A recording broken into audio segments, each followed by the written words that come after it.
এতগুলো কাপড় গুছানো, দেন হচ্ছে কাপড় ভিজানো, ঘর ঝাড়ু দেওয়া, ঘর মোছা এবং হচ্ছে বেসিন পরিষ্কার করা। আজকের দিনে যে এত এত পরিমাণ কাজ করছি এক হাতে একা, যেটা বলার বাইরে। কাজ করতে করতে আমি এত বেশি ক্লান্ত হয়ে গেছি যে খাওয়ার সময় পাইনি। দেন হচ্ছে মানে একটার পর একটা কাজ করতেই হয়েছে।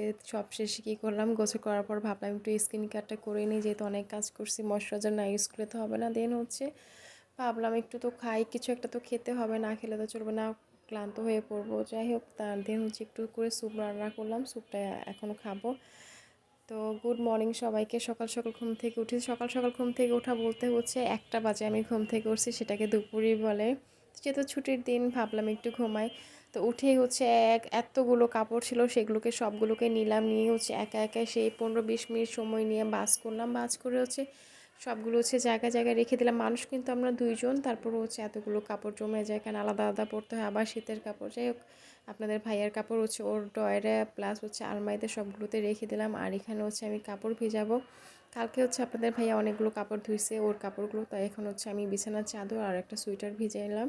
তো এগুলো ধুবো। তো এর মধ্যে ভাবলাম আমি একটু ঘরের টুকিটাকি কাজ করে নিই, কারণ যেহেতু গত সপ্তাহে আমরা একটু মানে বাইরে ট্যুরে গিয়েছিলাম ঘুরতে সাজেক, তো যার কারণে পুরো ঘর এলোমেলো ঠিকঠাক গুছানো হয় না। তো আমি ভাবলাম আজকে যেহেতু ছুটির দিন আছে, আজকে একটু কষ্ট হলেও মানে কাজগুলো সব করে নিই। তো এর মধ্যে হচ্ছে আমি কাপড়গুলো তো গুছিয়ে রাখলাম, তারপর হচ্ছে বিছনাগুলো গুছাইলাম, যেহেতু অনেক লেট হয়ে গেছে ঘুম থেকে উঠতে উঠতে। 2 রুমের বিছনা গুছালাম। দেন হচ্ছে বিছনা টিছনা ঝাড়ু দেওয়ার পরে হচ্ছে অনেক ময়লা জমে গেছিলো। তারপর হচ্ছে সোফাটা একটু ঝাড়া টাড়া দিয়ে নিলাম। দেন হচ্ছে ঘরটা গোছাচ্ছিলাম, কারণ কোথাও যদি ট্যুরে যাই দেখা যায় ওখানে অনেক সময় চলে যায় ঘোরাঘুরি করতে করতে। আবার যেহেতু জব করে দেখা যায় ওভাবে সময়ও পাই না সব কিছু করতে, কারণ সেই সকালে এসে মানে সকালে ঘুম থেকে উঠে রান্নাবাড়া করতে হয়, রান্নাবাড়া করে আবার সেই জবে চলে যেতে হয়, কারণ যেহেতু আমি জব করি, আমিও জব করি, আপনাদের ভাইয়াও জব করে, ওভাবে সময় হয় না ঘরটার গোছানো। সে একটা দিন যেদিন ছুটি পাই সেদিনই ঘর গোছানো হয়।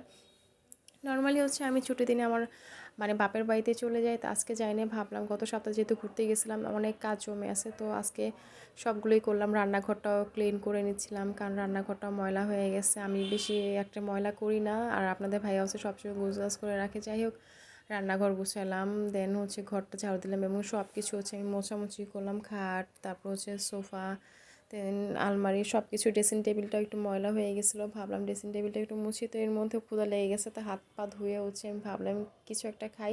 যেহেতু সকালে ঘুম থেকে উঠে শুধু 1 কাপ চা খেয়েছি, তো এই জন্য প্রচুর ক্ষুধা লাগছে, তো কলা খাচ্ছিলাম।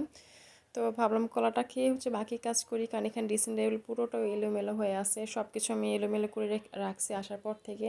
তো ড্রেসিং টেবিলটাও গুছাবো, আর হচ্ছে ঘরের ফার্নিচারগুলো একটু মোছামুছি করতে হবে, প্রচুর মানে ময়লা পড়ছে।